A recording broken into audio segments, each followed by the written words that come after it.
All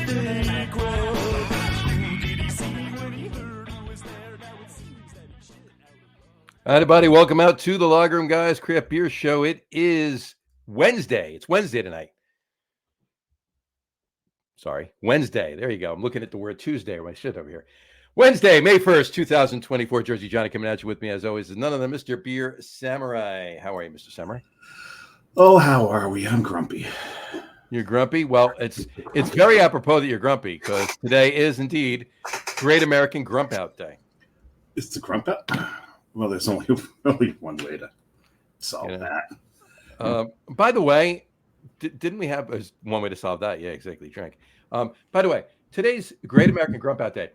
Last week, didn't we have a Cynical Bastards Day? Yeah. I noticed a pattern here. What holidays that describe us to a point? Pretty much, right? Exactly. Yeah. Nom, nom, nom, nom, nom. Nom, nom, nom, nom. So, what does that say on your shirt, by the way? Yes, it's Biru. Samurai. So, you're wearing yourself on your shirt? Pretty much. See, doesn't it look like me? It does. Yeah. So, yes, because Biru is the Japanese word for beer. But it's not just beer. I think it's like other... It's a Japanese word for beer, sake, freshwater eel, and spleen.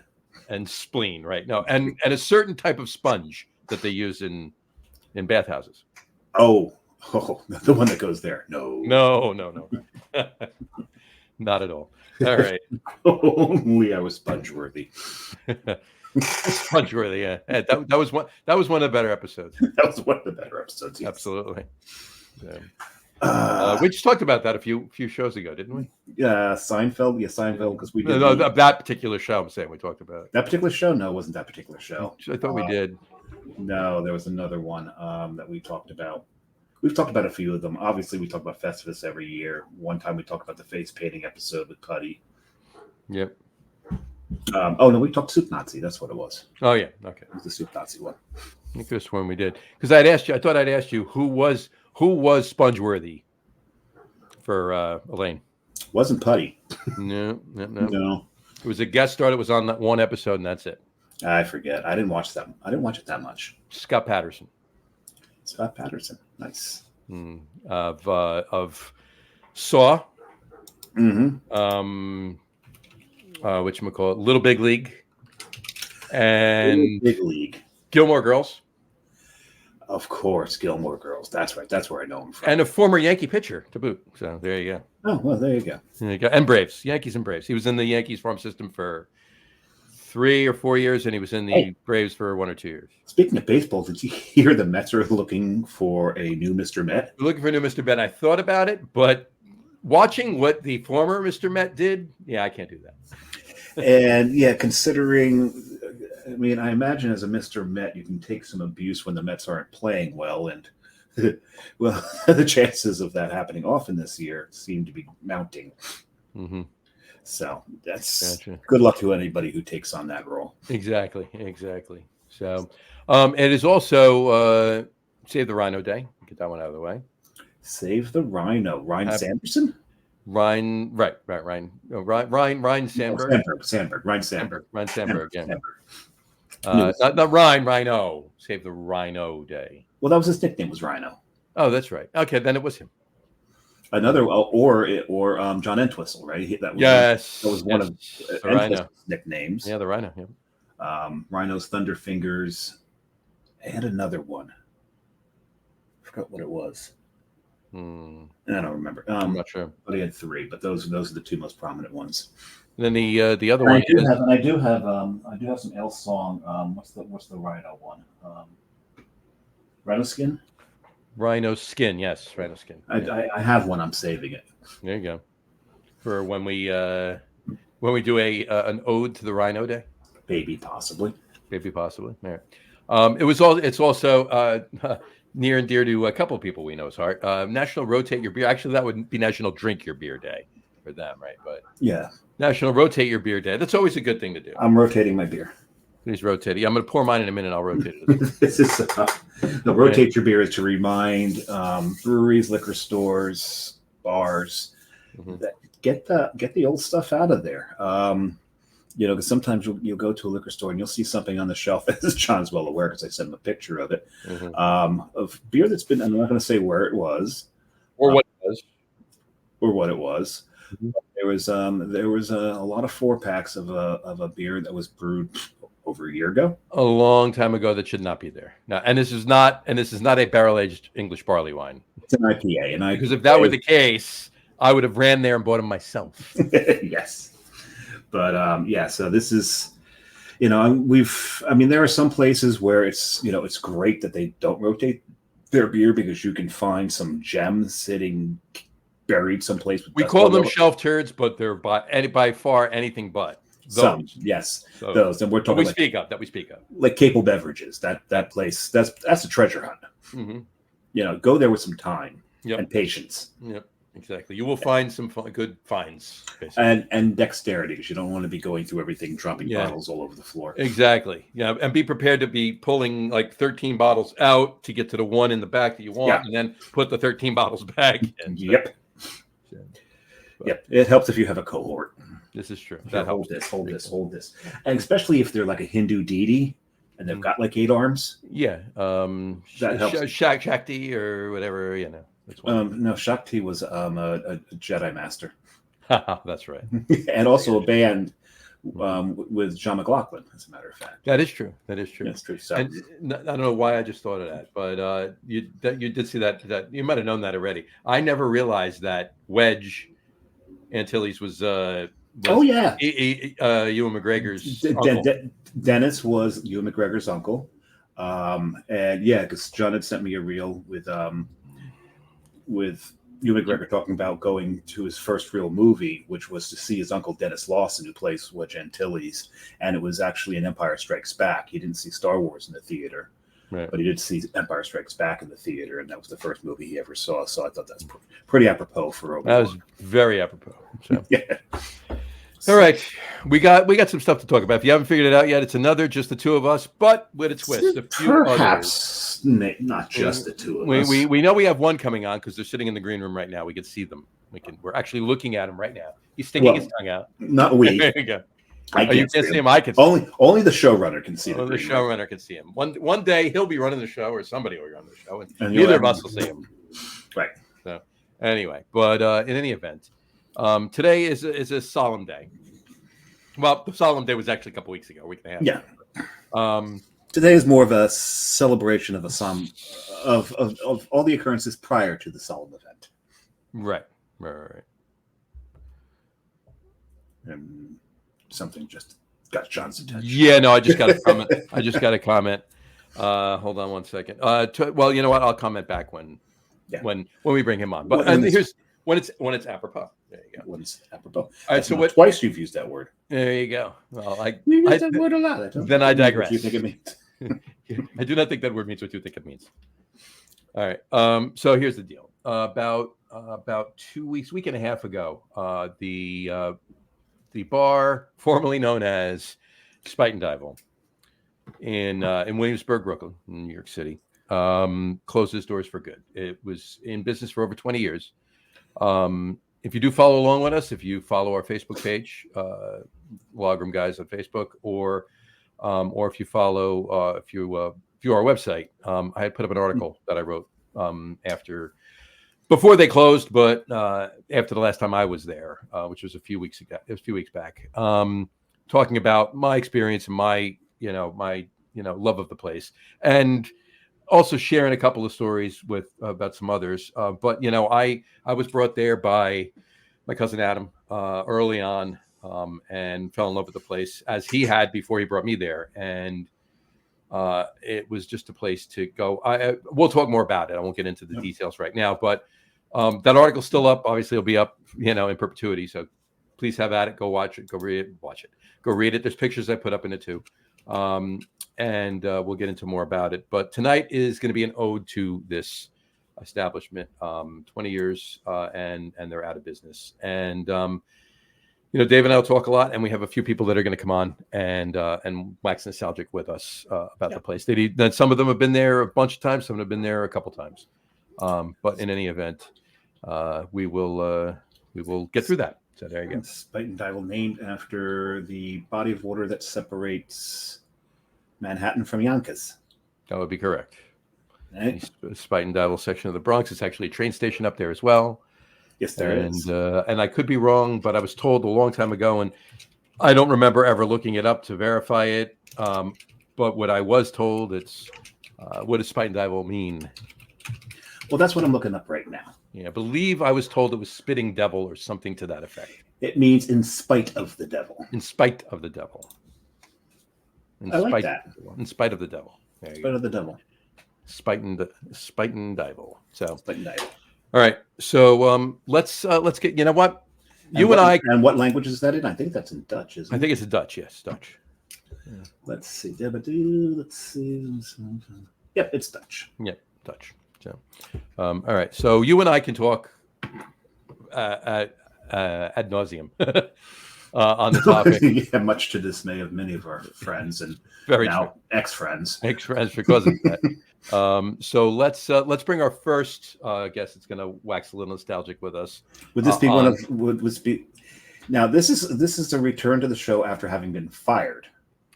Right, exactly. So exactly, we shit-canned him, and he's been on the show before. Yeah, a couple times. Actually, he was producer extraordinaire back in the beginning.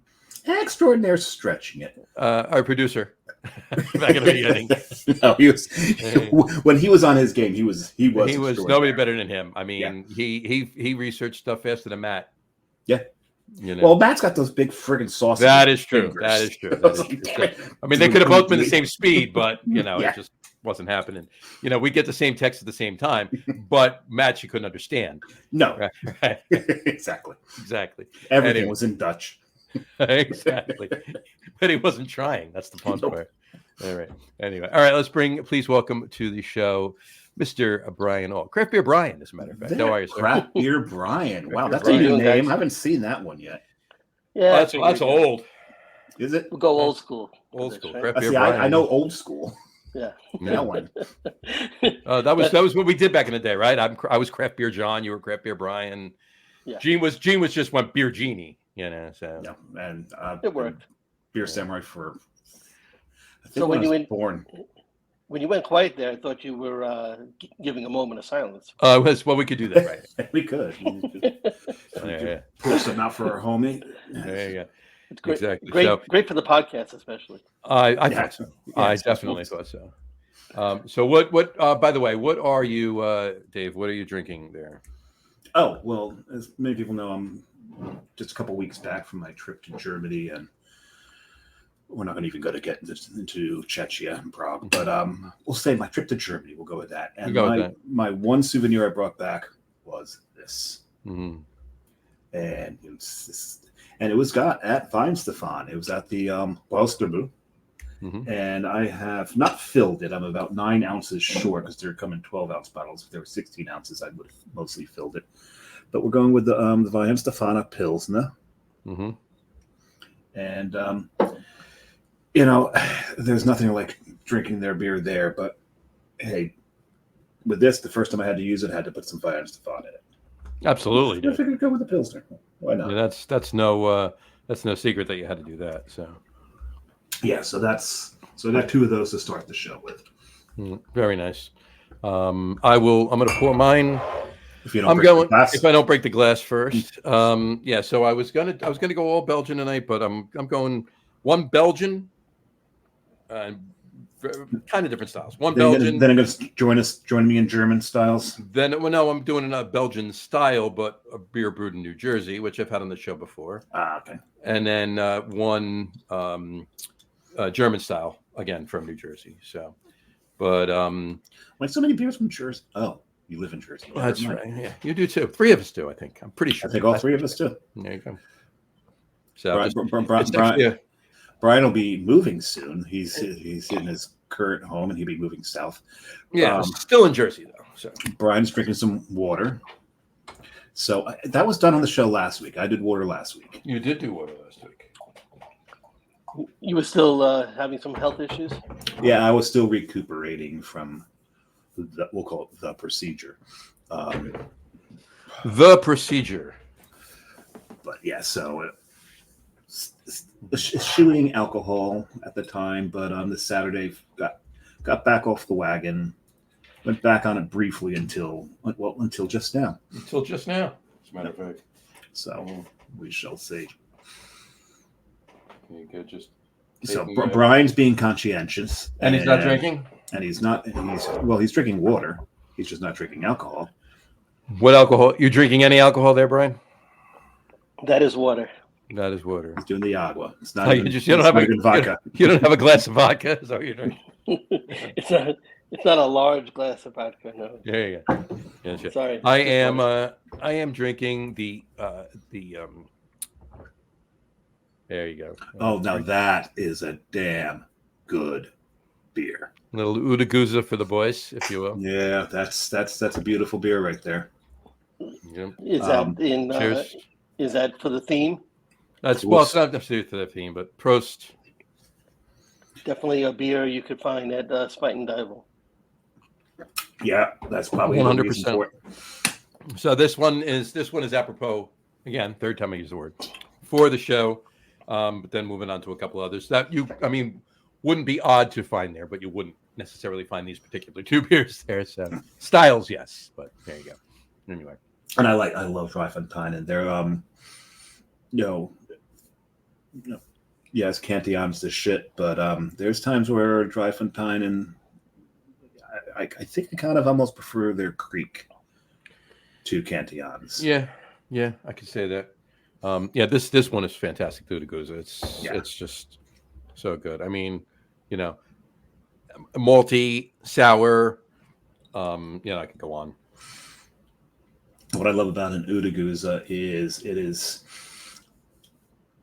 is the epitome of blending in the beer world. Yep. Because they've taken a young, a mature, and an in-the-middle lambic and blended them together to get the best of all three of them. Get that rich flavor of the mature one, get that sharp acidity from the young one, and then use that middle one to balance it all out. And that is, I've had so many of them, but Cantillon and Dryfontein, I think, probably do the best job at it. Yeah, this is fantastic. So there was a blender. This had to be the night I had this one, tonight. There was a blendery, I think in New York State, that used to buy bags of lambic from Belgium and blend themselves. The name will come to me eventually. Their stuff was pretty good for being blended in the U.S. Yeah. All right, so tonight we are here. We are gathered here tonight to pay respects to our friend, dearly departed, our former friend, Spuyten Duyvil, New York City. You know what? You've heard me talk on the show before. If you read the article, you know that. We will talk. I'll have plenty of stories.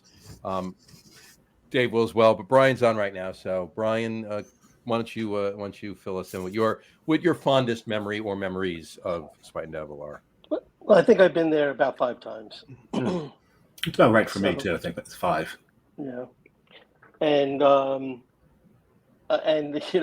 it's kind of funny to say, but being that he's right on the show here, but it was probably Dave's birthday that was the biggest, the best memory, the best time I've ever had. Well, that whole day was great too, though, right? Oh, we had so much fun that day. The whole day was amazing.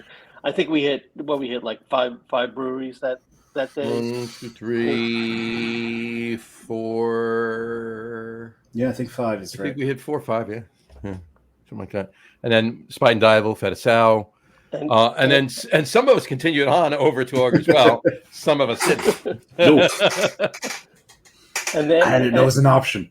Well, I mean, so you have to get something to eat. So Fedasau, right across the street, and then of course you're right there. So Spuyten Duyvil had to be next. But one thing that was really great about Spuyten Duyvil was the whole outside area that they had there. Yeah. Yeah. That night that we were there, it was just a beautiful night. It was just like you couldn't paint it better. It was a beautiful day, and that turned into a beautiful night. And it was warm for April. It was warm, and especially at night.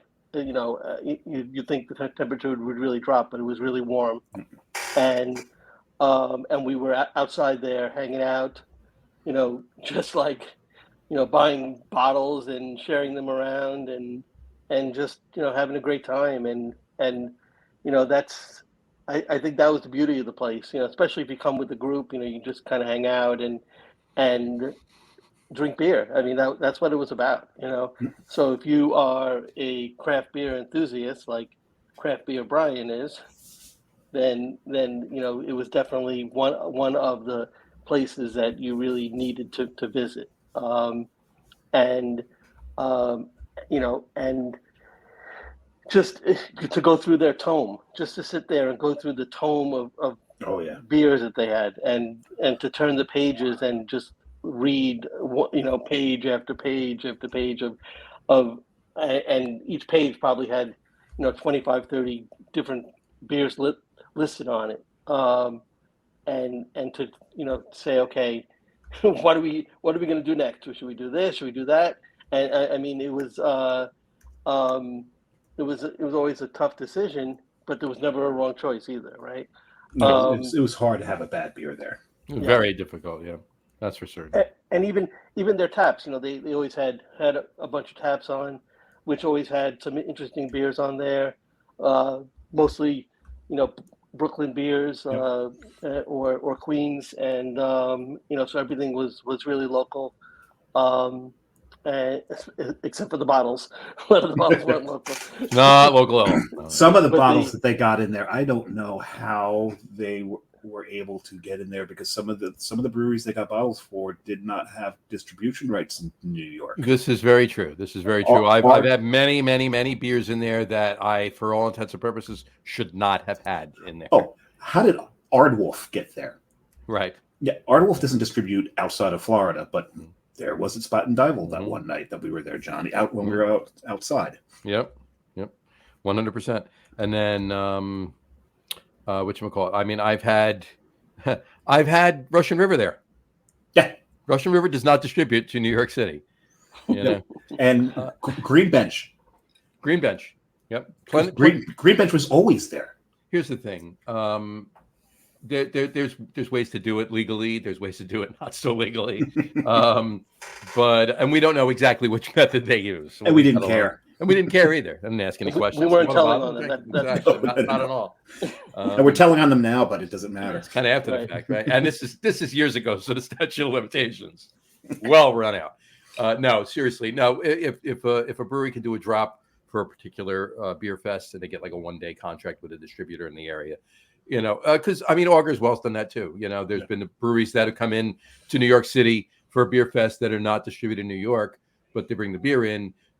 If you're able to jump on it and buy a couple of sixtels through that distribution deal for the event, and you get them into your bar, and that's there's nothing wrong with that. It's totally legal. So obviously, I'm sure that had a little to do with it, because they wouldn't stay in business that long doing what they did if they did it underhanded. So nope.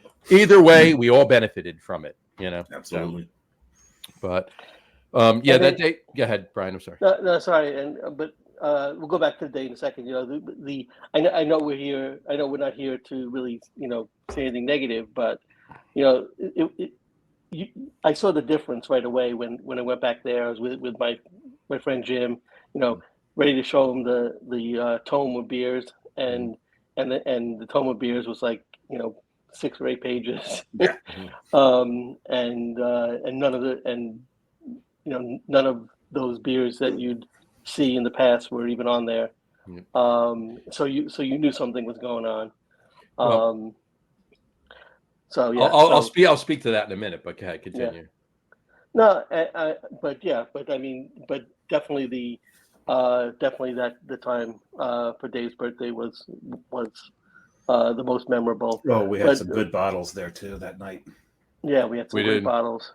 Can't even tell you all of them yet anymore. But I can. I looked them up. We even had one bottle that somebody was, kind of hinting that he wanted to get, and none of us had gotten it yet, so he just went and got it himself. So. Well, here's the thing. I was told I was not allowed to order anything. That I was not allowed to buy a bottle, and I'm looking up there, and every time now, don't get me wrong, they're ordering great bottles. Brian ordered the Jester King. That was fantastic. Johnny, I forget what you had. And I think there were several years on that bottle too. Oh yeah, it was.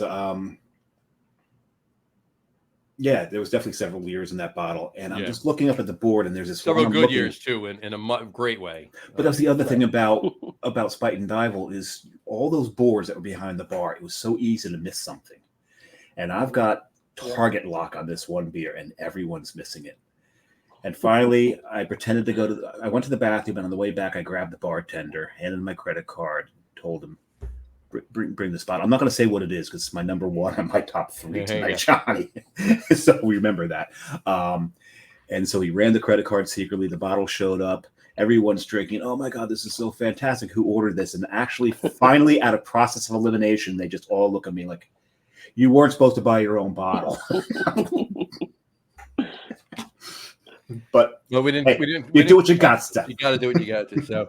So here's the boards that Brian is talking about right here. This is a picture of the old. Yep. The way it looked pre-pandemic Spuyten Duyvil. And every now and then there'd be like another board like kind of propped up against like. It was not at all out of the ordinary to find 2 or 3 other chalkboards with 20 or 30 beers written on them, very small, leaning on shelves. Yeah, it was amazing.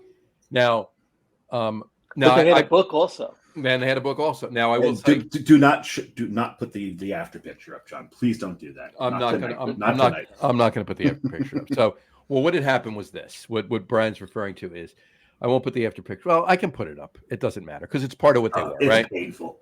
I know, but here's the thing. So they were closed for a year and a half during the pandemic. Okay, they were closed. They closed maybe even a little bit more. They opened back up again in October of 21. But they closed in March of 20, like everybody else, right? Yep. So about just about a year and a half. So the owner decided now there's a whole new hip crowd in Williamsburg and around that is drinking Amaros, drinking vermouth. So he turned it, and this is what it looked like afterwards. Okay, what all those are all Amaros and vermouths. Now, at least the winch was still there. The winch was still there, yes. Now, don't get me wrong. I actually do love Amaro and vermouth. However, not in place of my beloved bar. No. Right? No. So the first time I went back in there afterwards was the first time that Dave went back in there. Brian was not there was Brian there that day? Yeah, Brian. It was the three of us. It was Matt's first time. It was Matt's first time. And was James there with us, or is that another day you went? It was James. So it was the three of us, Matt and James. And I actually went in with Jim ahead of you guys. Yep. And we were sitting at a little table. Well, we had to take a little pause because John's tummy was upset. I had to eat. And we were at Grimm earlier, and if they had the pizzas that they have there now, then I would have been fine. But that's besides the point. Yeah. Well, the thing is, it was a Friday. It was during Lent. Right. So John went. He ate a veggie burger. A veggie burger. You guys all got burgers. I got a veggie burger. He got because not Catholic, so he gets a veggie burger, and the veggie burger made there was times where he just had to stop, put his hands on his knees, and just pray stuff wasn't shooting out. No, it was. I didn't have a problem that way. Oh, okay. It was forward. No, that's right. Yeah. That's right. But yeah, no, I was able to sequester it well, but yeah, it was a bad choice. I should have not eaten at all, as it turns out, or just stuck to the tater tots. I could have done that too. Just eat a bunch of onion rings and French fries. That would have been fine. Anyway, back to the story. So we walk in there. Oh, that's part of the story, though. That is part of that night, right? Yeah. So we walk in and we see this, and we're like, I'll bring Adam up again just for a brief moment because the best part is we walk in. Brian's watching us because I think he's waiting to see what our reaction is. Yeah. He's like, wait till these guys see this shit. So now I had spoken to Adam maybe a month or so before that, and he had either heard or he'd gone in and had said that it didn't really like describe it as much as it was, but that's what he had heard. He hadn't gone. That it was different. Something was different about it, and it wasn't the beer bar that it was, so forth and so on. So walk in, sure enough, it was, and I called him after the fact. But I'm referring to my cousin Adam, the one that originally took me there, but mentioned at the top of the show. Exactly. So anyway, so we were disappointed, right? Now they did have. Here's the thing. This is what I said too. I said at the time, the beer list that they had there was a solid beer list for pretty much any other pretty decent craft beer bar in and around the city, but just not Spuyten Duyvil. But not for them, which is so anybody that had never been there before and didn't want a Marrow vermouth and wanted beer and looked at that beer list, they were pleased. It was a decent list, right? We were not. We know what it was, right? Right. So, and we had built it up to Matt. How much? Oh God! Like before that, and then that day, and then he walks in. He says, "What the hell's this place?" Right? Yeah. So, long and the short of this, but really, John, I would say that there were only like a few, what I'd say, special bottles. No. Of course, that's my point. Yeah. But my point is, other really good craft beer bars in and around the city don't have those special bottles, but they have decent lists like they did. There's nothing wrong with their list by any means. It just wasn't what we knew it to be. And the taps were still representing Brooklyn and Queens. So I remember I drank a KCBC that night there. Right. So my point being, though, to this point, not maybe about 6 months later or so, I was in there with Harry Lugnuts, as you know from the sports podcast. He was in town from such Denver. Places as Bump Talk. Exactly. And we walk in, and I happen to be we sat down. He wanted to see the place. He's like, I got to see it. I know what you talked. I told him all about what that was different. But we go in there because we were in Brooklyn. We go and we sit down, and the bartender comes over, and I said to her, I was like, I got to tell you, I'm disappointed. This place has changed. I mean, it's business is business. Hey, you got to do what you got to do, right? But I was disappointed, as to what happened to this place. And she said, I got to tell you, we all were too. She says, but wait a second. And then she goes in the back and she pulls out the book. And she puts it down in front of me. And my eyes are like, right? She goes, you just have to ask. But you have to ask somebody that knows. Right, because that night when we were there, we did ask. And they didn't know. We're like, what happened to the beers? As far as we know, they're still here. Right. Yeah. I said, I asked for the beer list because okay, so they changed the decor. Yeah, and they hand you this folder. Got rid of the boards. Okay, fine, right? But I didn't think the beer was gone, and so then I asked for the beer list, and I got this little thing. Right. And I'm like, is this everything? This isn't right.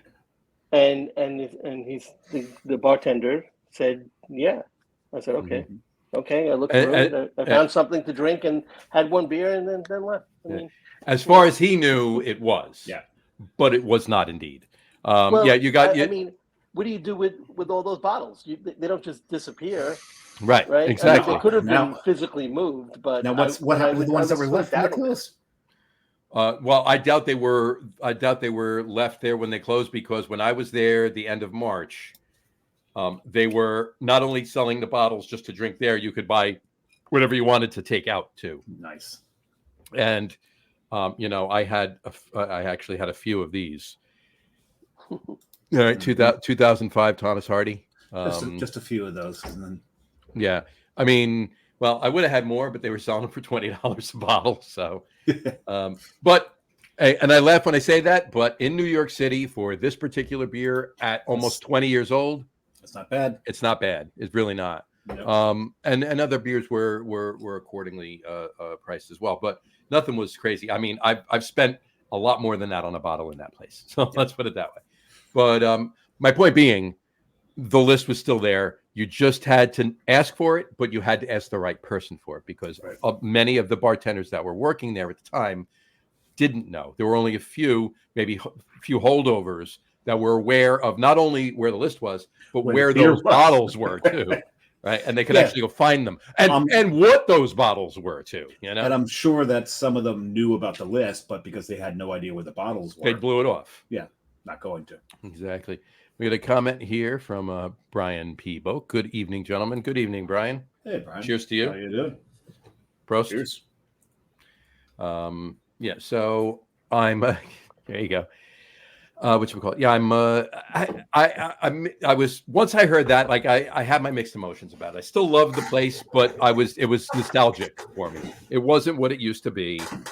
Didn't think it was ever going to be again. And then I go back in there, and sure enough, unbeknownst to me or any of us, it was. So, and I had gotten back there a couple of times before, after that, before I went, this past March, and heard all about what was going on with it. So more on what actually happened, in the end there with them later. But Brian, you also went. You, myself, you, and Neil went for Hudson Valley Brewing takeover day. That that was fun. We had many sours that day. Yeah, sours and sour IPAs and Geez, Hudson Valley sours. There's a surprise. Yeah. I mean, they do a good job, and Spuyten Duyvil in general, they always had great sours, so that was, as a broad category, sours, right? Yeah, exactly. Here we go. But, one other time that was memorable was I think we were with you, John, going to Brooklyn Brewery. Yep. And then we walked over, but had met a couple from Ireland. Yes.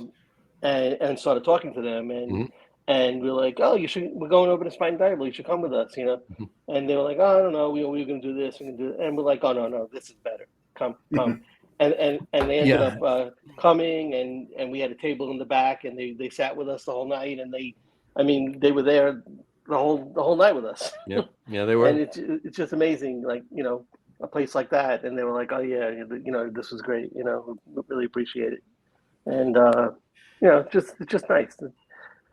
It's that kind of place where you could just sit around and meet new people, and it kind of like going to a brewery where you can strike up a conversation with someone. Exactly. It had that same kind of feel.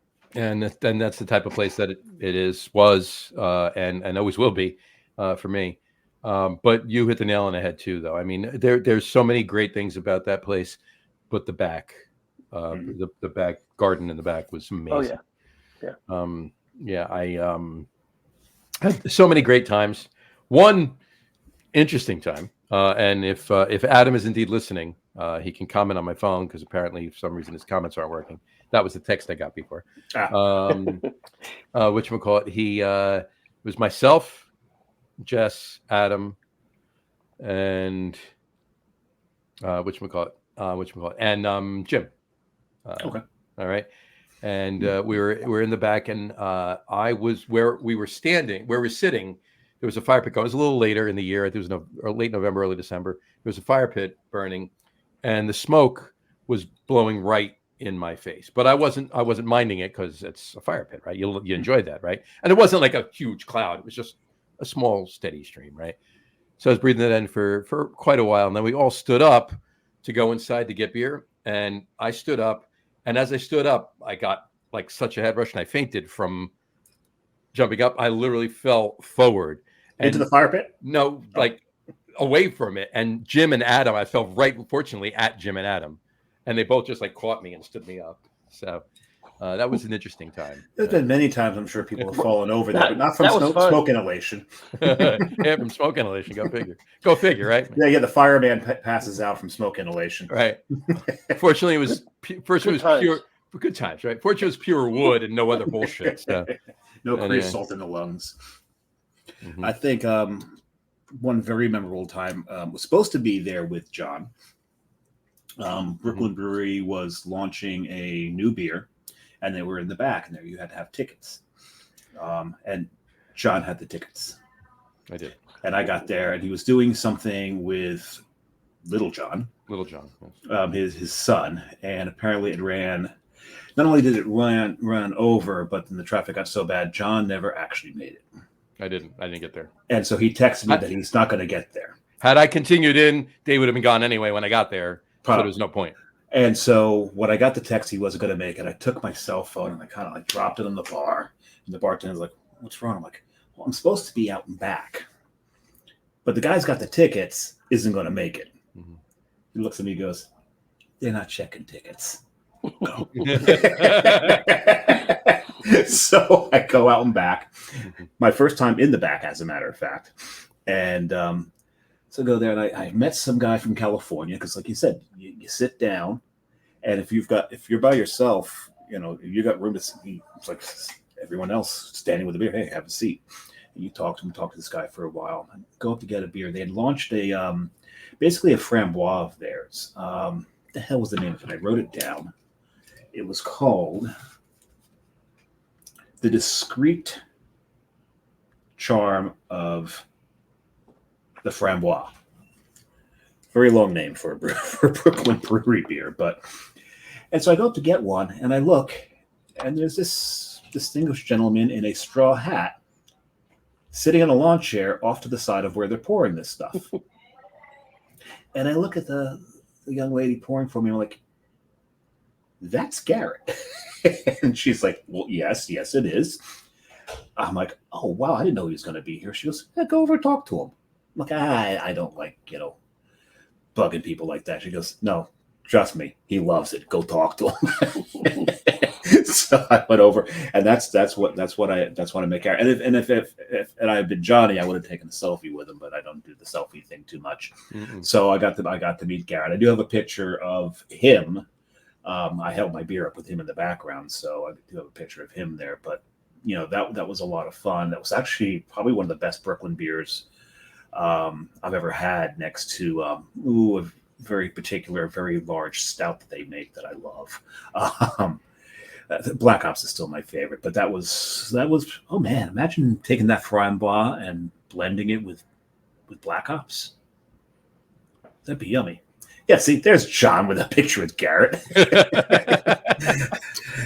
See, vindicated or validated, whichever you were.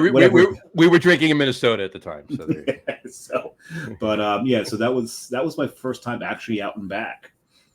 That was a beautiful day too, so that was a lot of fun. Yeah. But then, speaking of smoking back, we'll talk about that in a second. Yeah, we're going to get to that. We'll get to that in a second. Somebody needs to leave, from what I hear. Would that be Mr. Crap Beer Brian? Because all that water he's got to break to break the seal. So, are you hanging out for a little bit longer? I got a little bit more. I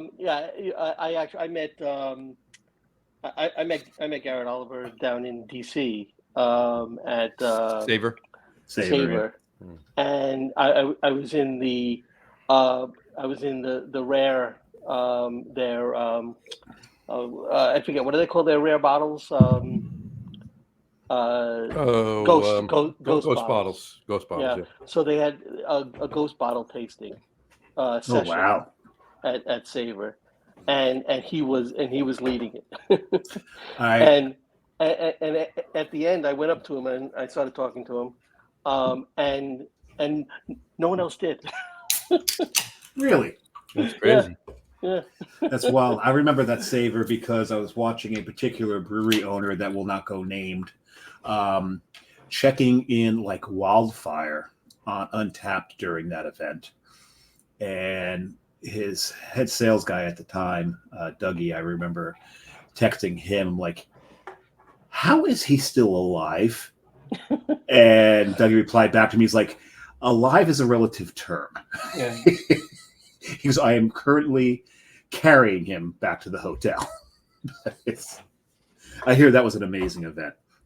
Yeah, that was great. I hear the food is as good as the beer.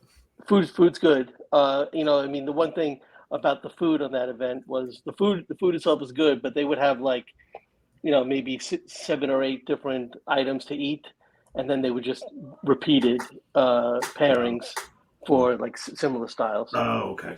Yeah. So there's nothing wrong with the food, but it wasn't like such a big, gotcha. Yeah. All right. So getting back to our topic at hand, Spuyten Duyvil. I just want to first of all, I just want to throw this comment up there. I said it before, or I put it up before. I didn't say it. Brian Boak said, "Cheers, enjoying Gentleman Jack tonight." Yes. Okay. Well, good for Jack. There you go. There you go. So Adam, hopefully Jack's enjoying also. Yeah, no. Adam no judgment. He's unable to comment. He did. He's commenting through text right now, so I can I will read the comment. Just won't go on the screen as well. He said, "Loving the show, guys. First time in listening live. Would love to have a drink with you all someday. Absolutely, we will. Absolutely. Johnny, tell them about our ritual of what we would do in the streets after we had a little too much imbibing. Did you pee in the streets? And would embarrass others with us. They would make sure to walk not too close to us. All right. So would you like me to put that up for you? There you go. Oh, yeah, go ahead. Well, before the head died, I wanted to show it. There you go. It's a pretty pour. All right, we'll talk about it afterwards. Yeah. So what Adam's referring to is when we would drink too much at Spuyten Duyvil, and we would, sometimes we would leave Spuyten Duyvil and walk over to Mugs. Their system. Okay. Mugs. Sometimes we would walk over to Barcade, Mm-hmm. or a number of places. But what we would do is Adam and I would start singing 70s TV themes songs very loudly. Very nice. And not too badly either, I would say. Although that's what we heard when we were drinking. So yes, you can sing. Yes. Beer. And exactly. And yes, embarrassed the hell out of pretty much everybody that's with us, and they would back up like about a block. We'd turn around after we were done singing, and where are they? So. But I hope Love Boat was included in there. Oh hell yeah! It was we usually started with Laverne and Shirley. Okay. Jamil, Shamazel. Did you skip to it? Oh hell yeah! Together. 100%. And then we would break into the Jeffersons, of course. Yes. Later in the night, we tried our hand at Archie and Edith. And did those were the days. Way Glenn Miller played songs that made the hit parade. So, well, we know what part you took, John. Oh yeah, guys like us, we had it made. I did both, but anyway. Did you do Happy Days at all? Of course, Sunday, Happy Days. Monday. Yeah, and then we'd always wind up doing probably a good half a dozen in between. Please tell me you did the Brady Bunch. Once or twice, almost definitely. Gotta do that. Partridge Family, I think. Mm-hmm. Well, I think on that note, feeling happy. Those notes. Yeah, we did the Odd Couple too, but it was just singing the music, so that was pretty fun. Say there's no lyrics. Other than I can't remember the date. November 13th. November 13th. And did you smack the cab as it was going through the intersection? Of course. See, I'm walking here. Found an old lady to hit me with her purse, and then a Boy Scout to punch me afterwards. Nice. Yeah. Those of you that don't know what we're talking about, it's The Odd Couple. That was a opening show from 6 decades ago. Moved up. Just keep in mind that you're talking to 3 guys. Or listening to 3 guys with gray beards. Gray beards. Yeah. Dr. Madison left his apartment. This was at the request of his wife. On November 13th, Oscar Madison was asked to moved out of his apartment. Felix Unger was asked to remove himself from his place of business. That request came from his wife. Deep down, he knew she was right, but someday he knew he would return to her. It never happened. Yeah, gentlemen, I will bow out. You're going to buy out now, based on that? Are you going to do? Was it My Odd Couple? Is that what it was? I had said before on that note or on those notes. On those notes, there you go. I will all right, get going. Thank you for your. Thank you for your. Yep. Hopefully, you have some other special guests. We're waiting on a couple others. And let us know if you ever want your job back. Yeah, exactly. So we can tell you no. It sounds like a deal. You got it. All right, thanks, Brian. Take care, guys. Cheers, Brian. Thanks. Yeah, I love this beer. Yeah, so go ahead, tell us what it is, and then I'll put mine up. So I'm doing some Ike Schlenkerla Erla. Yeah, that's a good beer. I think I've had it once. Yes, once. And I'm doing it, and so we're hawking another podcast. Well, not a podcast; it's a Facebook group. This Week in Rauch Beer, by the illustrious, well-educated, and downright handsome. Going too far. John Hall. So you forgot spiffy, well dressed. Oh yes. Mild mannered. Well, sarcastic. It's a relative term. It's a relative term.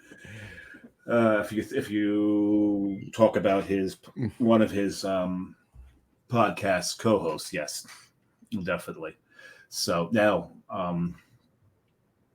you spelled Schlenkerla wrong. Did I? I just typed it really quick. I was in the middle of briefing. Yeah, you left one letter out. We're talking about this guy right here. There he is. Oh man, he's cutting loose. The bow tie is undone and everything. Plus, he's standing between two tall towers. So. Yeah, but I've never seen him with the bow tie undone. What did I? Oh, I left it here. Hold on. I have the technology. Yeah, he left the H out. I did. It's funny because my phone. Not better. I know this isn't a phone, but my phone. If I type AEC, it comes up with recommends Ike, and then just predictive text Schlenkerla. So I never have to type the thing. There you go. AEC and you type AEC and you got the whole damn thing. The whole thing. That's how often I type this, apparently. Apparently. So my second beer is, I said it's a Belgian style, but it's from New Jersey, and that would be this beer right here. The World is Your Cloister from Ashton Brewing, and it's a collab with. Who? That why does that logo look familiar? I know that logo. It's a collab I've with. Seen that logo. These guys. I've seen those guys. Words. You've seen this logo right here? Oh, there it is. Right. There it is. Yeah. Brought to you by Coastal Brewworks. Brought to you by Coastal Brewworks. There you go. But no, this is drinking so good, and it's what we released this in November, and it's drinking really nice. But then again, it's a 7% Belgian double. Yeah. So yeah, they can sit for a little bit. They can sit for a bit. So back to that story with Adam. Yeah, the things we did, we definitely embarrassed people, but that was intentional, right? We wanted to embarrass people, and I'll be honest with you, and Adam will tell you too. And in fact, if he wants to comment in and respond to this thing, I believe he'll tell you too. Adam and I didn't need any beer to do what we did to embarrass people. We would have just done it anyway. So, but in any event, yeah, the great times that we had involving Spuyten Duyvil. Well, plenty of great times not involving Spuyten Duyvil, but that's besides the point. Spuyten Duyvil was just it was a beer home away from beer home. Yeah, if you will. Dave, you were about to go into have another story. But first, I got to say, and there's no date on this. This is starting to throw pennies. Is it really? Yeah. I didn't think it was that old when we got them. No, I did not. You got it after I did, but yeah, I only had one. But from the same place, so maybe from the same lot. Who knows? That would make sense. Yeah. Wow. I'm surprised. I didn't think it would go pennies that quickly. Any rate, so we were there. What bar was closing? There was another legendary craft Mugs. Mugs. That's right. Mugs was closing. Mm-hmm. So we went there. John came about this close to buying the place. He was being talked into buying it from Ed wanted. He's like, John, come on. Yeah, but like I got Ed just wanted out. He was just done. It's not like it wasn't not profitable anymore. He was just done and wanted John to take it over. And John gave it some serious thought. But when we went there, fortunately, I didn't, because 6 months later the pandemic started. Yes, and John would have been ruined, absolutely ruined. But so we went there, and I remember beforehand we were talking about it, and John's like, it was all about sitting in the back, having a beer, smoking a cigar. Mm-hmm. And we get there, and John's not becoming very self-conscious about smoking a cigar. And we talked about this on what was the last show, where we talked about children in a brewery. Children in a brewery. Well, by the way, there's me and Ed at that last day at Mugs. That was that day. Yep. Fairly certain you took this picture. But. I'm pretty certain I took that picture. Yes, that's why it's all out of focus. But John's starting to become self-conscious because there's kids now in the backyard, and I had to talk him into, hey, not for nothing. If the parents brought them to a bar in New York City in an outdoor space, you have to expect You have to expect it. You have to expect it, 100%. And so finally, John settled down a little bit after a minor panic attack. Kidding. And broke out the cigar. And I remember There he is right there. That was that day. That was that day. And I remember one of the moms kind of looks over at us, and I just glared at her until she withered and looked away. Like, no. There's a beer we had, and you in the background. That would be I. Mm-hmm. Real Reserve. I don't think I checked that one in. But yeah, that was. And look who was with us too. And there is Jim. And Jim had, he actually drank with us that day. Jim has one beer a year, right? Yeah, ish, yeah. And did he have it? I think he had it. Did he have it at Mugs or no? You know what? No, he didn't. Was it a Spuyten Duyvil he drank it? It's Spuyten Duyvil, yeah. Yeah. I thought he had a sip of something at Mugs though. He may have. I thought he was just drinking. I thought he was just drinking soda at Mugs because we ate at Mugs, so I think he was just drinking soda with the food. But I think he tried something. I think he actually had more than one beer, technically speaking. But so Mugs was a great place too. I mean, that was a shame that closed, but that closed for different reasons. That closed because he was he was tired. 27 years, and he was done. He's like, because he commuted. When he came in, he lived way out on Long Island. And he'd come in to do it. He still owned the building. He just shut the business down. That's it. Mm-hmm. It's a shame because you get so many great places to drink that wind up shutting down. We were talking about the book at Spuyten Duyvil. There was another place that rivaled Spuyten Duyvil. Wasn't quite there, but rivaled it in Philadelphia called Eulogy. Mm-hmm. Eulogy was a great bar. You talk about a book. That was like this thick. That was a book. But the thing is, you needed a day to go through that book. But the thing is, I think it was just as many beers as Spuyten Duyvil. I think they were equal. It's just the font was bigger. Font was bigger. Eulogy. Yeah. And the thing is, I remember my first time there. I just looked at the waitress and said, "Okay, I'm going to flip through the book and I'm going to order anything I can't pronounce." Always best bet. And one of them turned out to be a mustard seed beer, and I turned into a huge mustard seed beer fan after that. My God, it's just, it sounds weird, folks, but if you haven't had a Belgian mustard seed beer, Belgian yeast with the esters and phenols that it throws, paired with the mustard seeds in the beer, it's just a perfect marriage. It's a beautiful thing. So don't be scared of mustard seed beer. Give it a try. Alvini makes a fantastic one. That's foreshadowing for later. Is it? It is. There's quite a few. There's another one I could picture their label, and I can't remember the name of the brewery. They make a really good one, but there's some great mustard seed beers out there. So Eulogy was one, but to beat these two places in size of books, the number of beers available and quality of beers, I think you'd have to go out to Delirium Bar. Yeah, I would say you're probably right. It's got to be one of the few places on the planet that can just shame those two locations. And I've never been. It's on my bucket list. I will get there eventually. It's a great place. I haven't been either, but I have spoken to many people that have been there, and they look at me and say, anytime I tell them I haven't been there, they're like, what? You need to be there. You need to go. Well, the thing is, as John knows, I'm starting to knock places off my bucket list. This being one of them. I plan on going there in 16 years. Yeah, of when course, they're 1,000 years old. Of course, when they're good luck. Good luck getting a pour of anything. I was gonna say, as well as half of the world. Yes. I'm gonna go there on January 2nd. Hopefully, it's still a little slow. The other bucket list place, Schlenkerler. Just knocked them off also a couple weeks ago, and so Delirium's on the bucket list. Got to get there. And hopefully next year I'll get another bucket list place knocked off because Jester King's on that list. Jester King's on that list too. Yeah. Yep. So, and I think we're going to Austin next year, so we will see about that. But all right. So back to Spuyten Duyvil. We'll see if anybody else pops on. I just put a global tune in now or pop in now or forever hold your peace or forever hold your peace.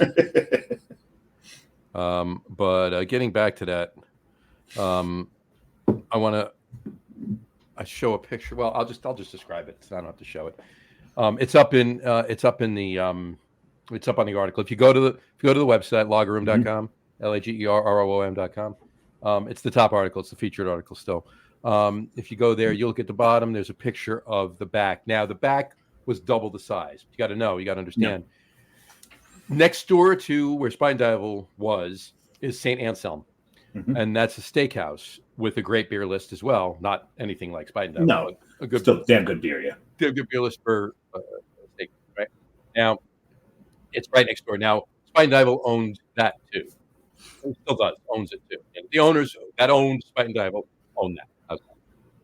So they didn't have a fence up because they own both properties. So not many people came out of the back of the steakhouse to have a beer out and back. So basically the whole entire back was for Spuyten Duyvil. So, and it was amazing out there. It was just, it was like a little beer garden oasis in the middle of, Brooklyn, right? Yep. So it was definitely, and the beer and the cigars and the times that were had back there. And that big ass tree. Mm-hmm. That big ass tree. And one of the first times I went there was out back with Adam as well. And more on one of those early trips shortly, and that foreshadowing that will be in my top 3 list tonight too. But in any event, whatchamacallit, my top 3 list is 5, by the way. Mine's like 12. So. But yeah, I encourage everybody that is interested to jump on and read that article, and please, you can click the link. It's posted. If you only go to the website, if you just go to the Facebook page, it's actually posted. You got to scroll back a little bit, but you can see the article. And I encourage everybody to leave comments. Leave comments with your memories of Spuyten Duyvil as well. Yep. And if we get enough of them, I'll write another follow-up article with everybody else's stories. I'm gonna keep it going. I'm sad. I am. It was it was a place. Now, there's been a lot of bars that I loved that have closed. No secret. I mean, just that happens, right? It's business, right? But this place was special. And the reason it closed, like if they had just closed because like Ed over at Muggs, he was done, whatever, so be it. What are you going to do? But they were unceremoniously forced out. And I said this in the article. The owner of the building. Now, again, this is, secondhand information, but it was told to me by a number of people in different places. So I kind of tend to balance it all out. I don't think it all came. It's a little more than circumstantial. It's a little more than circumstantial. So, but basically, it's totally believable too, right? The owner of the building that they were in decided that they wanted more. They wanted a higher rent. Whether that means that a Starbucks is going in there, or he, maybe he bought, or maybe he owned, because the Knitting Factory was right next door on the other side of Spuyten Duyvil, and that's been closed for a little while. So whether maybe he owns that, maybe he bought that, maybe he's planning on tearing both buildings down and putting up a Trader Joe's, or maybe he's going, "Oh, you're in a Amaro bar now. You've got more money." Whatever the case may be, he basically told them, "Okay, your rent is going to be 75,000 times what it was." Basically to either have a financial windfall in rent or, force them out. Force them out. And it was infeasible, obviously, to do, and they had to leave. And what really gets me is that if you go back to when Spuyten Duyvil first opened about 20 years ago, a little over 20 years ago at this point, there was really not anything. Williamsburg, that section of Williamsburg really didn't look anything like it does today. Nope. All right. It's not like it was, the 70s. The parking was still impossible. Yeah, right. But what was offered there and what you could do there, and I don't mean that on a gentrification level, or you want to talk about the hipsters or anything, whatever the case may be. There was not a lot offered in that area of Williamsburg. So Spuyten Duyvil was indeed one of, certainly not the only, but definitely one of the catalysts that helped that entire area, that neighborhood, build up to the point it was at. And it's just so ironic that, it falls victim to that, it basically helped its own demise, basically. Yeah. So, but we have our memories of it. Yep. We have other places to go. This is true. This is true. This is very true. So, And the thing is, now as far as I'm concerned, best craft beer bar in Brooklyn has got to be just a Torst. Mhm. I haven't been there in a while. Got to get the Torst. I haven't been to Torst in a while myself. It's been a minute. Gibson's still there. Depending on, they have a decent list. The Gibson's got a decent list there, but they're more of a cocktail bar. Yeah, but they have a decent list and they have good cocktails. So it's a kind of a. Oh my God, their fucking bourbon list Mhm. is insane. And I remember talking to the bartender the first time I was there, and I'm looking at this one bourbon, and it was it's a Solaris system bourbon. Mm-hmm. And so so I think I had some Blanton's while I was there. I had a Finback while I was there as well. We also had a couple of Irish car bombs while we were there. Of course. But we're getting ready to leave. Cash out. He waits till I'm cashed out. He goes, before you leave, he pulls the bottle down of the Solera and gives me a little taste of it. Is that right?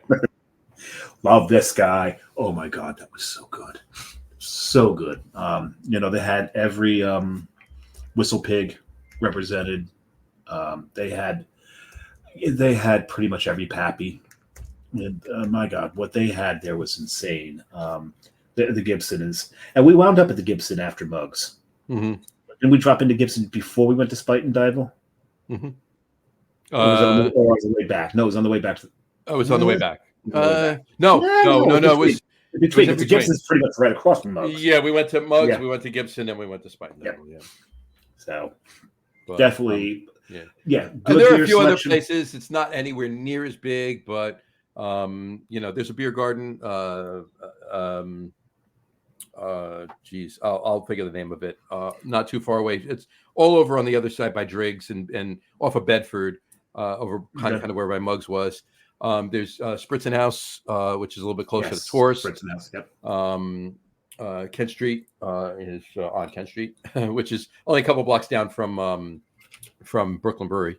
So there's a number of places around, but yeah, Spuyten Duyvil was the jewel. It really, really was. And don't forget, and the original location of Barcade is over on Union. It's not that far either. So yeah, that's probably, of all the barcades I've been in, probably the most dangerous in feel. I think it's the edgiest of all the barcades. Mm-hmm. It's really a cool place to be. This is true. All right. What do you say we get? Because this is going to continue the conversation, right? It's not like we're not stopping the conversation to do this. It's part and parcel of our conversation tonight. What do you say we do our top threes? We can do that. I'm fine. I'm amenable to that. Yes.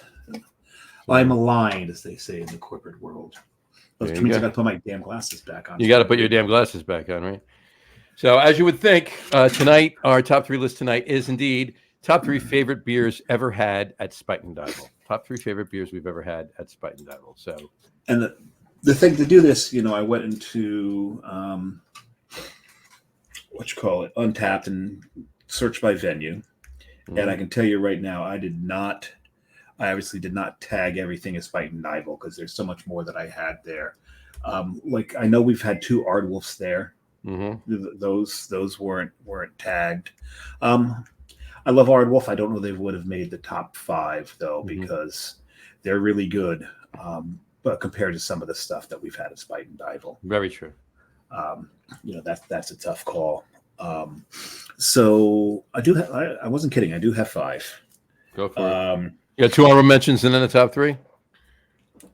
Sure. I just might as well list them like that because they're still top 5. Okay, right? Yeah. So the first honorable mention was from Freigeist out of Germany. It was called Poltergeist, and that was an oyster stout, or as their website describes it, a strong stout with mussel shells. Yep. Is the way they describe it. So I don't know. It's not a true oyster stout per se, but that was definitely an interesting beer. Having a German beer with oysters in it. It's obviously not Reinheitsgebot, so it actually can't be called beer by law. in Germany, but we call it beer over here, which is fine. So that's one. The next one would be probably the Crooked Stave Progenitor Noir. Mm-hmm. Dry hopped dark sour. Dry hopping a dark sour sounds like it should be awful. This was not awful whatsoever. I don't know what hops they chose for it, but it works so well with the beer. It was just absolutely wonderful. Well, I mean, it is indeed Crooked Stave, so anything is possible. Yes, they do such good stuff. So I'll go 3, 2, 1 here.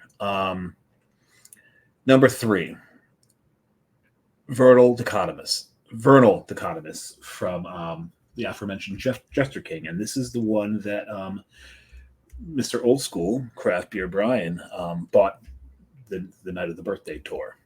This is a farmhouse ale with grilled lemon and smoked paprika. Definitely a different beer. I mean, this is stuff Jester King does. You know, they surprise you with the flavors they put together, and this was really an outstanding beer. Because that's the other thing about Spuyten Duyvil. When you have been into craft beer as long as we have, you're always looking for something different. Right? You can look at the description and go, "That sounds awful," but I have to try it. Have to, because it's something I haven't had before. Right? Because okay, a Citra Mosaic IPA is a really damn good beer. But between John and myself, we've probably had about 325 of those, right? At least. So when we come across something different, something that pushes the envelope, you've got to try it. And this one did, and they really pulled it off. My number 2 is another one, and this is from Greenbench, also mentioned earlier, and it's called Your Silent Captain. This was a sour cherry stout aged in apple brandy barrels. This beer was silent. What? Silent. Your silent captain. Your silent captain, right? Yeah. Oh my God! This was such a cohesively done beer. All these flavors came together so beautifully. It was one of my favorite things there. But my number 1, hands down, John knows I tend to rate a little high on Untappd, but it's very, very rare that I give a 5. This one got a 5. And this was the beer we were talking about where I sneakily ordered it from the bartender the night of the birthday crawl. And as I foreshadowed earlier, this was an Alvini, and it's called Wild West Grape Edition 2015. What this is, it's a Flemish sour, aged in wine barrels, but in the beer are Primitivo grapes. This had a bit of a vinousness to it, but it was still a Flemish sour. This beer was absolutely fantastic. It's my favorite beer that I've ever had from Alvini. I've had a bunch of Alvini, and I just thought this was amazing. And this series, they don't just do grape; they do a bunch of other flavors. I think grape's the only one I've had. I've really got. This reminds me that I've got to go in search of the rest of the series. And see what else is out there. I think you do, yeah. I would. or maybe I just go over to Belgium and visit Alvini. That wouldn't be a bad thing to do either. No, not at all.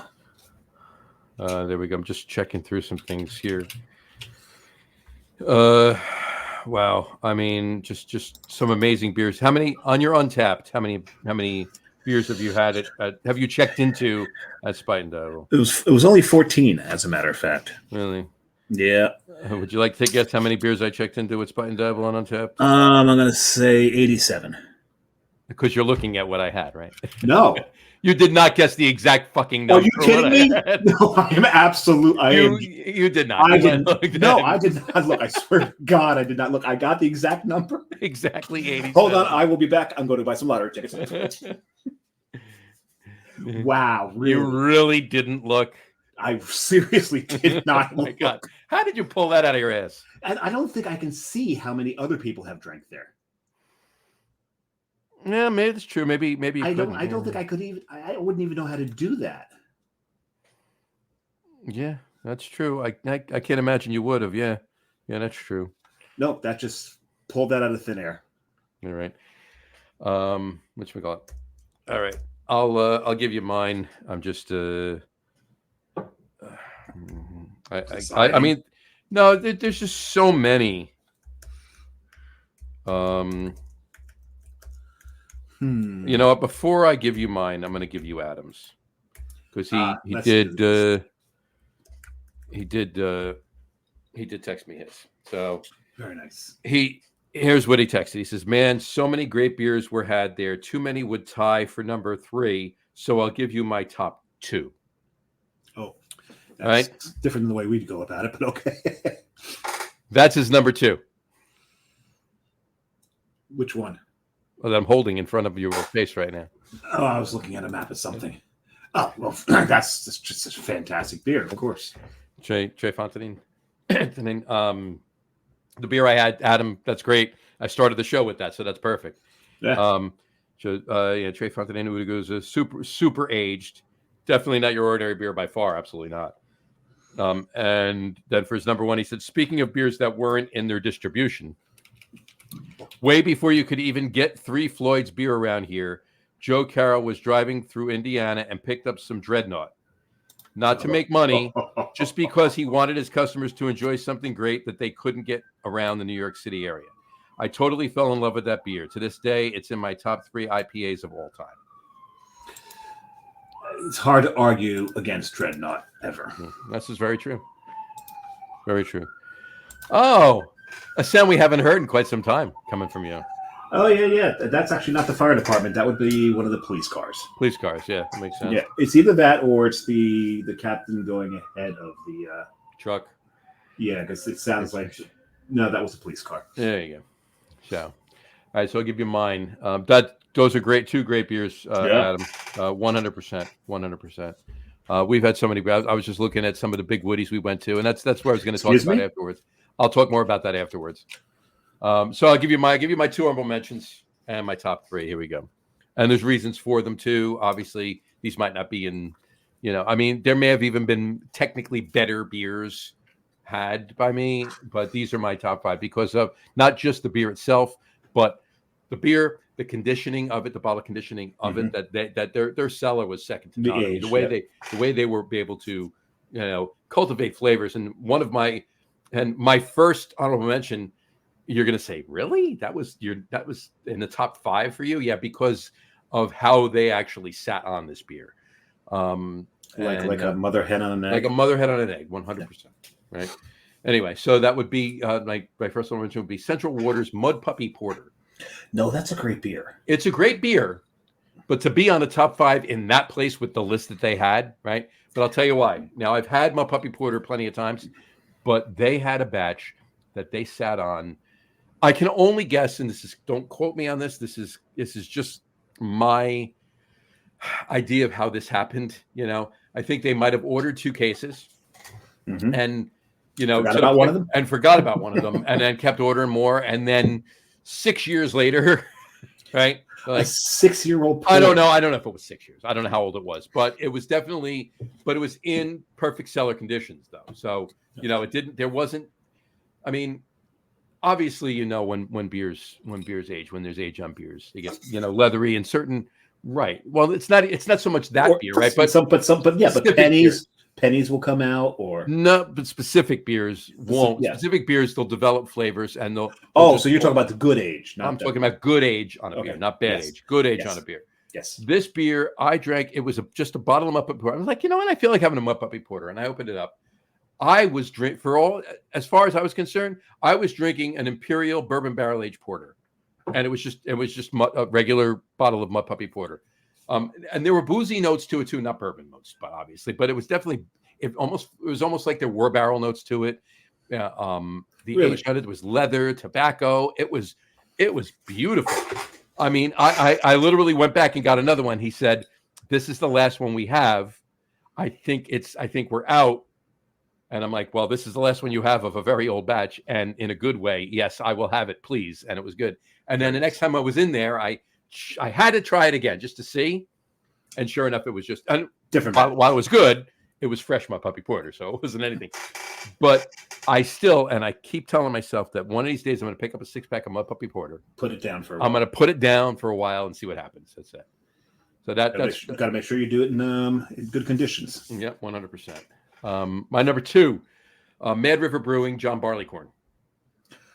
Never had that. Great barley wine. Great barley wine. And this particular this is number 2 honorable mention. This is number 2 honorable mention. I had it. I'm fairly certain Adam was there the day I had it. Jess was most certainly there. But in any event, I had it. I had it in 2012, and it was 4 years old then. And it was. As I said on the end of the Chaser podcast last week, it was just lovely. Just lovely. It was just lovely. Anyway, so my top 3. Number 3, you heard me mention before, Russian River Consecration. That beer does not suck. There's zero suck in that beer. The first place I ever had Russian River Consecration. There had to be 5, maybe 5 of us there that day. I believe it was myself, Jess, Adam, my sister. I think Jess's sister Melissa was there that day too. Not sure, but I'm pretty sure.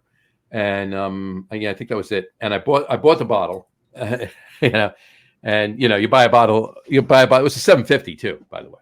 That was back when they were doing 750s. And really? I poured out about half of the bottle into tasters. And it was so good, I considered not sharing the rest of the bottle. So yeah, I gave that a 4.75. Yeah, that beer doesn't suck. No, not at all. Mm-hmm. But to give you an idea of how hard it is for me to give a 5. Yeah, of course. My number 2. Oh, when I had that, a golf outing. A golf outing. There you go. Yes, Sean Kenny's golf outing. That was a craft beer.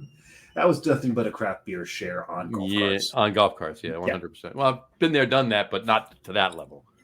My number 2, and this goes back to that story.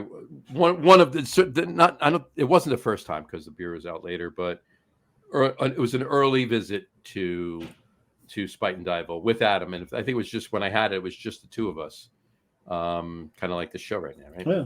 And it was the first songs rolling in everyone's head right now. But you know this story because it was the first time that I ever had Duduchiel Pesha Mortel. And John has had a love affair with that beer ever since. And it was not in a bottle or in a can. It was on tap.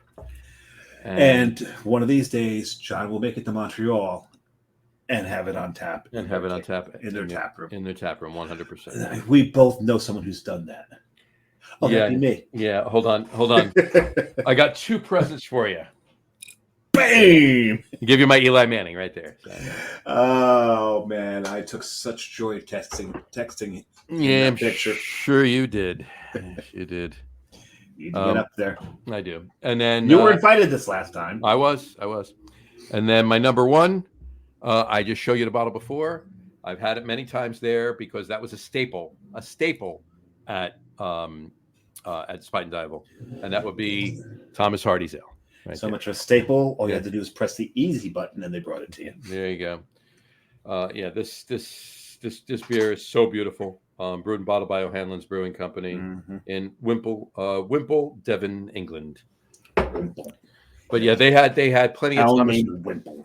Had plenty of Thomas Hardy's Ale, J.W. Lee's, Harvest Ale, Harveston. Harvest Ale, J.W. Lee's Harvest Ale. Yeah, they had Harveston too. Yeah, no, they did. But all of the Belgians that I've had there, I mean, I started the show drinking Belgians and everything else, but all the Belgians that I've had there, my number 1 was the Belgian. Yeah, I mean plenty of Udagus, Orval. What else? Just crazy good stuff. They just, Oh, geez. I'm just going back to some early check-ins here. Midnight Sun Brewing, Monk's Mistress. Midnight Sun out of Alaska. Mm-hmm. Oh, here's a shock. Some great stuff. Here's a shock. I had Aventinus Eisbach there. And this just going back. Very nice. No, that's what I was going to talk about. Okay, so just plenty of amazing Belgians, plenty of amazing German beers, plenty of amazing English beers, plenty of amazing, American, local, domestic craft beer, but also a lot of local stuff too. But the events they had there, I touched on in the article as well. They did Swansea Day every year, which is Cantillon. Attended a couple of them. They get to be insane, as you would well imagine. But the one event that I actually like more than that they had, they hadn't had it in a while, but they used to have every year was the Big Woody. Okay. Big Woody. Yeah, the Big Woody, right, and that's why they did it, of course. But but the Big Woody was all barrel aged beers, right? And it was just all barrel aged beers. So it was, you had to find somebody to drive you because you weren't driving out there. And I will, at this point, I will show a picture of myself, and it's going to be in a sub. Please don't show us a picture of the Big Woody. We'll show you a picture of the Big Woody. Yeah, exactly. It was right. I believe I have the picture right in here. John's just stuttering. I'm looking. I'm killing time while I search. You can help and talk while he does that. Here we go. Here's a picture of me and Adam at one of the Big Woody events, and you can tell it's a while ago because look at the barely hat. No hat, not even the hat. Look, there's barely any gray hair in my beard. Oh yeah, just a little bit in front. That's it. Like here, look at me. Look at me there. The younger guy and the old guy. The old guy, right? So this is it's been a while. It's been a minute, but the Big Woody events were great every year. And that's where I first started looking forward to drinking the Firestone Walker anniversaries every year. And back when they used to come in 750s, not in 12-ounce bottles. Yeah. Those you needed people to share them with. You needed a little assist on that. You need assistance on that. Yeah. So. But yeah, they were the events they had there. I could talk all night about Spuyten Duyvil. I'm sure you could as well. I would say that I can't pick one time that I had at Spuyten Duyvil that was better than any other time. I will say that there will be so many. You know what made Spuyten Duyvil? All right, for me, and yes, it was the beer list. Yes, it was the people that cared for the beer there, whether it was the bartenders or the managers or Joe Carroll himself or whomever it was. It was the location and what was offered and the feel inside. It was a homey feel, mismatched furniture, which I loved every minute of. That back garden, that pulley. Right, the pulley, the everything. Front window. And the seating in the windows too. I mean, we took advantage of that a bunch of times, sitting up in the windows and pulling some other chairs around and just sitting there and pull a table over and trying not to block the front door. Just amazing. But what made every single trip for me to Spuyten Duyvil was the people that I was with. Right. Well, that's why I think my favorite time was not because it was my birthday. Because I got to be there and share that day with my favorite people on earth, basically, other than my kids. Right. No, they couldn't drink at the time. Otherwise, they would have been there with us. Actually, the one who can drink doesn't drink. But seriously, you, Brian, Gene, Sean, Jason, Doug, and last but not. And Carrie. I was going to say you better say the other one. Last but not least. Saving the best for last there. But spending that day with that group of people, some my favorite people on earth. It was just, and I really got to get back out and drink with Meathead again. Unfortunately, he's in I have two kids hell right now. Also loving every second of it, but Of course. you're pretty much tied down for a bit. So A little bit. when they get older, we got to drag him out and destroy his liver again. It needs some retuning. Yes. So, I know you're still finishing up your Yep. your third technically, because you had 2 in your first. Yes. My third I just poured, and I'll make it quick on that one. But I'm joining in the German styles, but local New Jersey. Schwarz? No, It's an uncle. It is a Munich Dunkel from Source. No farms, no beer. Oh, they're doing lockers again. I tease. No, they tease. They do some great lagers. They do great lagers, but the money's in their the IPAs and the fruit everywhere. And of course, I say that just having more on this next week, but yeah. I say that having just come back from Vermont and New Hampshire, technically, and having spent 3.5 hours at Schilling, all lagers, and one of my favorite places, one of my favorite breweries on earth. Yeah, and that was on Sunday, and then yesterday, early in the day, we spent a while at Von Trapp. I've got to get there. I know it's beautiful. Got to get there. So and we talk about leaving the lights on. I was talking to everybody about IPAs. Got to pay the keep the lights on, so forth and so on. But here we are sitting at 2 breweries that are thriving, just doing lagers. Schilling does a couple IPAs. Schilling's Resilience brand, yes, does IPAs, kind of like Jack's Abbey, right? Jack's Abbey's all lagers. They have Springdale that does their IPAs. So you have a way to do it. You invent another brand, but my point is, Schilling's Resilience brand with the IPAs isn't helping them. It's helping them keep the lights on, but I seriously doubt with their distribution platform and everything else that they do at that place, they were in any danger of being able to having to turn the lights off because of just having lagers. So. No. And the fact that places like that can not only survive but thrive now says something to this lager revolution that we're seeing, right? Because it's just not there, right? Colorado's got some lager only. Denver's got lager only breweries. Sure. Pittsburgh does, right? They have one. What's the one in Pittsburgh? There we go. Should I take a picture of that? Pardon me. What's the lager only brewery in Pittsburgh? Oh, geez. Lager only brewery in Pittsburgh. I thought there was. Am I confusing something? Anyway, no. There's a couple of breweries in Pittsburgh that do a lot of lagers, but and we've got a couple of lager only breweries in Jersey. We do. Bird's Mouth is the first one that comes to mind. Yeah, they have their lager only. The ones you mentioned in Denver, obviously, Cohesion. Bierstadt. But Cohesion, not only are they a lager only brewery, they're a Czech lager only brewery. Well, Biddeford has one of those as well. Sacred Profane. Sure, Sacred Profane. Biddeford. New Hampshire. The first brewery in the U.S.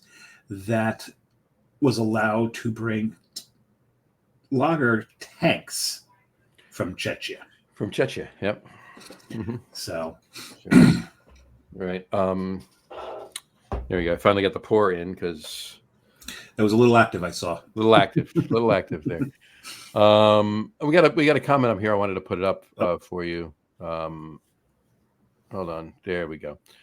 From on Twitch, actually, Captain Birdseye 4. This is our first comment off of Twitch. So first comment off of Twitch. The Beer Samurai is a killer nickname for a ninja. Not gonna lie. If you don't mind, I'm gonna lovingly steal it for a story. Well, a couple things there. Ninjas and samurai are not the same thing, and for the most part, samurai didn't particularly appreciate ninja. And I think both ways. So be careful on how you use that. And yeah, if it's for a story and all that, that's fun as long as it's it's a persona of mine. And I had to vet it because originally I wanted Beer Jedi. Beer Jedi was taken. So as long as it doesn't become a social media nickname or entity or something like that, if you want to use it for a story, then no, I absolutely don't mind at all. But I don't know about calling a ninja beer samurai because they are two very different things. So, but I love this guy's profile picture. That's a great profile picture. It looks like a slightly more confident Shaggy, doesn't it? It does. It does. It does. A little confident, older Shaggy. Older, confident, with a great dental plan. Yes, exactly. Exactly. Gotta love it. Anyway, so, all right. But yeah, I guess just to wrap up the Spuyten Duyvil thing, like I said, I encourage everybody to go read the article because I really, you'll get my feelings from it if you haven't picked that up already. If you haven't read it, it comes from the heart. I'm gonna read you the last paragraph, and then you can take it from there. Read the whole thing. You may call this the end of an era, or maybe it's just a testament to an ever-changing cityscape. Whatever you call it, I'm sad. I'll just have to get back there before they close for good, which I did not do after I wrote the article. Fail. I couldn't get there. With as many of the people I have gone with over the years, especially Adam.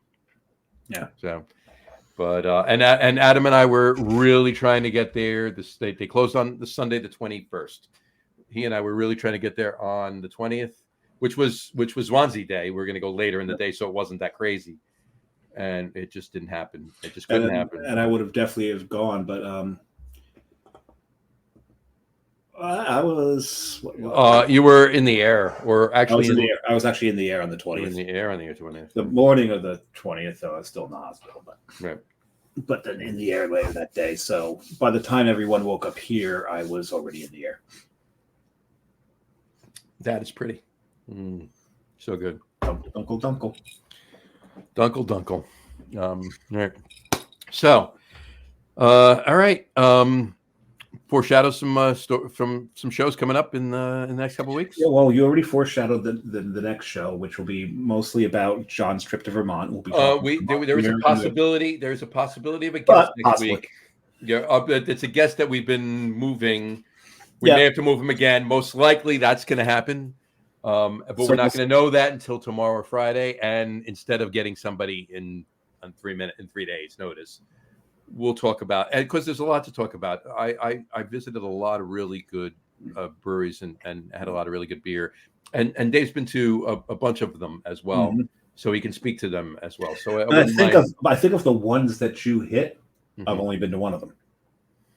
Okay, fair enough. I think it was only Schilling. I mean, some of the other ones I hit because you've at least had beer from some of them. Oh, hell yeah! Right, hell to the yeah, right. So we can talk about that. I'm still surprised you because you were in Burlington, right? We were in Burlington, yeah. And you didn't go to Foam? Well, we went to Foam. Oh, okay. You didn't tell us you went to Foam. Okay. I didn't. I might not have posted a picture. Yeah, you didn't post Foam. Okay. I don't think I posted Von Trapp. Because I was like, seriously, he didn't go to Foam? No, went to Foam. How did he not go to Foam? He loves Foam. I was at Foam. I was there. I was sitting there drinking some Foam. I had 4 or 5 beers at Foam. Exactly. So, but no, we had. Well, we'll talk about it next week. I hit 9 or 10 breweries and a couple distilleries too. So that was fun. But we'll talk more about that next week. But show after that, we'll have Mr. Starodumsky back on the show. Yeah, brew guru himself from all the way from Georgia. We're going to be talking about a subject that I've been wanting to do on the show for a while. We've been wanting to do on the show for a while, Dave, as well. But it's mostly sparked by Starodumsky because he'll be drinking something. We're like, how the fuck did he get his hands on that? How did he get that beer? I can't get that beer. It was from Jersey. Right, exactly. So it'll be all about mail order beer. We'll be talking about Tavour, halftime, beer drop, which you've gotten a couple of times. Right, I've gotten beer drop, and now Untapped is doing it. Untapped is doing it too, yeah. But they do not at this point. They're not Jersey. Sell to Jersey. No, so. They'll get there, but they don't. Yep. At the moment, so. I do have to check beer drop because they've got so many great breweries on there. They're Colorado heavy because they're from. Yep. Yeah, they're from Boulder, right? They're from Boulder, right? I think so. Or Fort Collins, somewhere in that. It's not in Denver, but it's. I think they're Boulder. I think you were right the first time. Boulder, yeah. But and it's like for like the rest of the world, halftime is so great, and we look at halftime, we're like, can get. I can go down liquor store, get that. So because they're local to us, right? Halftime is from you. You can be an hour. Not even. Yeah. No traffic. You can be at halftime in 40 minutes. Yep. So they're in Mamaroneck. No traffic. Honestly, no traffic. You could be at halftime. No traffic at all. You could be at halftime in 25 minutes. Yeah, probably. But it's going to take me an hour. Don't worry. It'll take It's still gonna anything anywhere you have to go that involves across Bronx, it's going to take an hour. It'll take an hour at least. So, and we'll talk about the advantages, the pluses, the minuses of all the different beer services out there, because they all have their pluses and minuses. And we'll get into that. So that's the week after that. And then what do we do the week after that, Johnny? To be determined. I know what it is, but we're not even going to foreshadow it. Oh yeah, that thingy. That'll be fun. That'll be fun. More on that. Maybe next week. Maybe the week after. We'll see. Once specific decisions are made on a few things, we will convey that show. And there's a very important call John has to make after this, which may impact that. This is very true. So we'll see about that. Alrighty. So we've got some, and there's so much other stuff coming up. John has farmed some of the breweries in Vermont for guests, and that'll be really exciting, especially if you can get the one on that I would love to have on the show. And then we should have within the next few months we should have 3 or 4 breweries between Vermont and New Hampshire on the show. Yep. And then shortly after that, I head off to Pittsburgh, and we'll see what we can get from there. Yep. And then a month later, I'm in Seattle. You're out in Seattle, so you better. And then Vancouver, and I've got a hit list. Yes, you do. I've got a hit list, but when I'm in Seattle, I doubt I'll be doing a show from Seattle because it is Carrie's birthday trip. No, that's a separate deal. So you don't want to do that. But we'll bring back some beer and some guests. That's all. Oh yes, and definitely slap our. That's usually the weekend we take the week that we take off. Yeah, anyway, one of the weeks we take. Now the one thing is, so everyone knows if you're in breweries here, there, everywhere. Look for the Coastal Brewer Works sticker. Look for the Beer Samurai sticker. We like to, where Johnny goes, he carries a stock of both. I just told him I'm out of Coastal stickers. And we've put these all over the place. Just this past trip, John managed to get our stickers on the tallest filing cabinet in the world. It just happens to be. And you say, well, why does a beer sticker need to go on there? I'll tell you why. 2 reasons. One, the entire base of it is covered with beer stickers. And there's a reason it's covered in beer stickers because it's in Vermont. It's in Vermont, and it's a half a block away from Switchback Brewing, a block away from Burlington Beer Company, and right in the middle of the two is Citizen Cider. There you go. So we've got them all over. Doug Smith just commented, and he says, "Love those stickers." We're going to have to get Dougie some of our stickers. But there's, I think the farthest west we are right now is in San Fran. Yep, I got us in San Fran, and I got us. But the thing is, I think it's temporary because it was on a tip jar. It was like a tip pitcher in Almanac. Okay. So I don't know how permanent that is. How permanent that is, yeah. So we'll have to do something in Seattle. But to this, and so Johnny got us there when I was out in Germany. I got that Higgins Ale work there in the bathrooms at Higgins Ale work, but also on the cigarette butt depository outside of the Vine Stefan Brauster Bowl, which sounds really cool, but I still think the coolest place our stickers are, John. Temple Bar in Dublin. It's going to be hard to get any cooler. Temple Bar is definitely number one. I think number 2, personally, my number 2 favorite is the Van at Burial on the South Slope, not the South Slope one, not the other one. Yeah, and I remember when I was there, Bolero's got their sticker in there. Yep, it's on the dashboard, and there's two places on the Van. There's 2 Coastal stickers and 2 Beer Samurai stickers. Did I put some there when I was there? Or did you put both? Yeah, I got some. I put them. You didn't have any Coastal stickers. You put a Beer Samurai sticker. You told me next where to it was. Yep. It was gone. So I replaced it and then put a Coastal sticker, and then I put another 2 locations. Very nice. Okay. So we're go around, There you go. And there is actually it's in 2 places in Dublin. Mm-hmm. I didn't have it. We didn't have them when I was in Italy. We didn't. Yeah, you didn't have them in Italy. Yeah. But there's not too many places to stick beer stickers in Italy. Well, I'm sure we could have put him on with Fabio. We could have. Yes. We could have left him with Fabio. I mean, he could have left him with Fabio. But there is also maybe just mail some to him and go stick these around. We could do that. But there is Craft Geek Bar in Prague. Mm-hmm. Is another place where they are. So we've got a couple in Montreal too. And we do have a couple in Montreal, folks. Basically, what he's saying is, if you're out and about and you happen to see a Coastal Brewer sticker, take a picture, send it to us. Take a picture, send it to us, and tag us where you are, or put it up on Instagram, tag it, Facebook, tag it. Just message us with it, email it with us, and whatever you do with it, just do it because we'd like to know who's seeing them and how big they're. And soon there'll be some in Pittsburgh. Soon there'll be some in Seattle and Vancouver. That'd be awesome. Yep. All right. Before I read the closing, the outro, if you will, which I actually have to pull up, but I don't need it. But it's a crutch. It's a security blanket for Johnny. Security blanket, exactly. I do want to say one thing. Just getting back to our main topic at hand, and that's Spuyten Duyvil. Well, you do this now that my beer's empty. It doesn't matter. Well, you can hold the glass up. It's fine. There you go. Get a drop. Okay. There you go. All right. Just want to make one toast. 2 toasts, actually. Well, 1 toast with 2 points. How's that? Toast 1A and 1B. Well, toast points, if you will. There you go. I haven't had Welsh Rarebit in forever. It's been a while since I had Welsh Rarebit. I love Welsh Rarebit. Good eating right there. All right. To Spuyten Duyvil, thank you for years, memories. Thank you for the years and the memories and everything else. And on top of that, I want to say thank you, Adam, for taking me there in the first place. Cheers. All right. On that note for this show, we will wrap it up. Cue the outro. We'll wrap it up for today. We want to thank everybody for watching. For those of you just listening to the audio podcast, thank you for listening. Don't forget to visit our website, www.lagerroom.com. That's LAGERROOM.com. And please remember, like us and follow us on all of our social media, Facebook, Twitter, Instagram, and of course, our YouTube channel. All of them are at The Lager Room.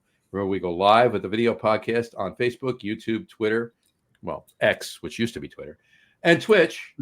One of these days, you'll stop doing the... I go back and forth. Every Tuesday night around 6:30 p.m. Eastern Time. But it is Wednesday, John. Today was special. Because I was in a car. This is true, but I was in a car until 2 a.m. last night, so it wasn't happening then. Every Tuesday night around 6:30 p.m. Eastern Time. And for those of you who just want to listen to the audio podcast, you can do so on our audio host, Spreaker, as well as iHeartRadio, Apple Podcasts, Spotify, Odyssey, Audible, Google Podcasts, Amazon Music Podcast, TuneIn, Podcast Addict, Castbox, Deezer, Podchaser, Listen Notes. I almost did it in one breath. Listen Notes. Is that what you're turning red? That's what I was doing. Pretty much anywhere you can find an audio podcast, you'll find the Lager Room Guys Craft Beer Podcast. And if you haven't done so already, please subscribe to one or more of those feeds and you will never miss a show. Again, thanks for following along with us. Have a great rest of your week. Have a wonderful weekend. Drink a lot of beer, but drink responsibly. Happy May to everybody. It is May Day, too. Today is May Day, and this Saturday, May the 4th be with you. Oh, yes. Oh, and before we let this go away, right, we are only 3 days out.